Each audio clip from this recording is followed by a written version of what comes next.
ప్రశాంత్ చంద్ర Mahalanobis 1893 June 29 భారతీయ శాస్త్రవేత్త, అనువర్తిత గణాంక శాస్త్రవేత్త. భారత ప్రణాళిక వ్యవస్థకు పితామహుడు జవహర్లాల్ నెహ్రూ అయితే, భారత ప్రణాళిక పదానికి పి.సి. మహలనోబిస్ నిర్దేశకుడిగా ప్రసిద్ధి చెందినాడు. అతను గణాంక కొలత అయిన మహలనోబిస్ డిస్టెన్స్ ద్వారా గుర్తింపబడ్డాడు. అతను భారతదేశ మొదటి ప్లానింగ్ కమిషన్లో సభ్యుడు. అతను ఇండియన్ స్టాటిస్టికల్ ఇన్స్టిట్యూట్ను స్థాపించాడు. 1893లో కోల్కతాలో జన్మించిన మహలనోబిస్ భౌతిక శాస్త్రంలో శిక్షణ పొంది, అధ్యాపకుడిగా, ప్రిన్సిపాల్గా పనిచేసి రిటైర్ అయినాడు.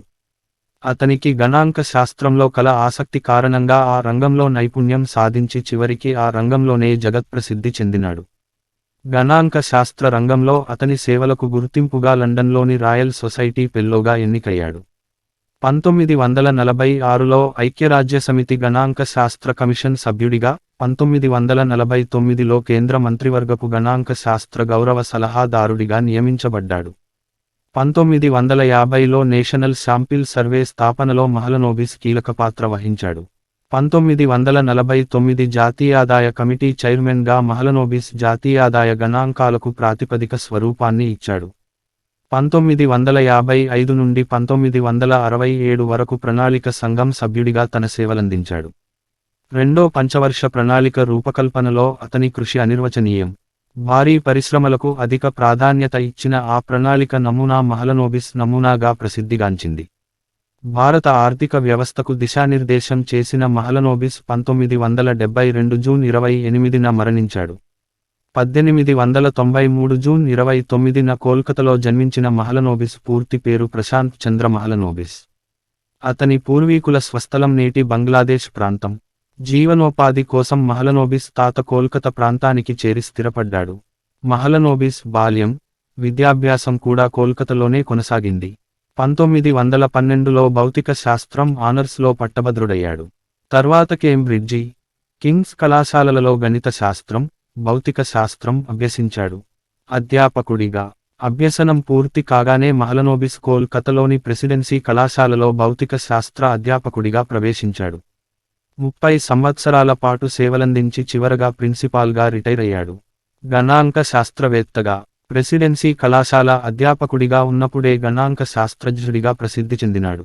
అతను గణాంక శాస్త్రంలో చేసిన సేవలకు గుర్తింపుగా 1945లో లండన్లోని రాయల్ సొసైటీ ఫెలోగా ఎన్నికయ్యాడు. 1946లో ఐక్యరాజ్యసమితి గణాంక కమిషన్ సభ్యుడిగా నియమించబడ్డాడు. 1949లో కేంద్ర మంత్రివర్గపు గణాంక శాస్త్ర గౌరవ సలహాదారుడిగా నియమించబడ్డాడు. దీనితో దేశానికి ఆర్థిక, గణాంక సేవలందించడానికి అతనికి అవకాశం లభించింది. 1950 ఇండియన్ సైన్స్ కాంగ్రెస్ అధ్యక్ష ఉపన్యాసంలో జాతీయ ప్రణాళిక విధానంలో గణాంక శాస్త్రం అంతర్భాగం అని పేర్కొన్నాడు. భారతీయ గణాంక సంస్థ ఇండియన్ స్టాటిస్టికల్ ఇన్స్టిట్యూట్ స్థాపనలో ప్రముఖ పాత్ర వహించాడు. స్థూల జాతీయోత్పత్తి, సంబంధిత ఇతర అంశాలను అంచనా వేయడం ఈ సంస్థ బాధ్యత.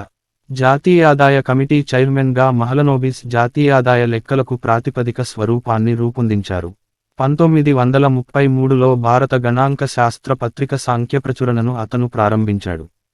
1940లలో శాంపిల్ సర్వే మీద అతను సాగించిన పరిశోధనల ఫలితంగా 1950లో నేషనల్ శాంపిల్ సర్వే స్థాపితమైంది. ప్రణాళికా విధానకర్తగా, సోవియట్ యూనియన్ ప్రణాళిక విధానానికి ప్రభావితుడైన జవహర్లాల్ నెహ్రూ దేశంలో కూడా ఒక ప్రణాళిక కార్యక్రమానికి శ్రీకారం చుట్టు దశలో పి.సి. మహలనోబిస్ ప్రణాళిక విధాన రంగంలో ప్రవేశించాడు.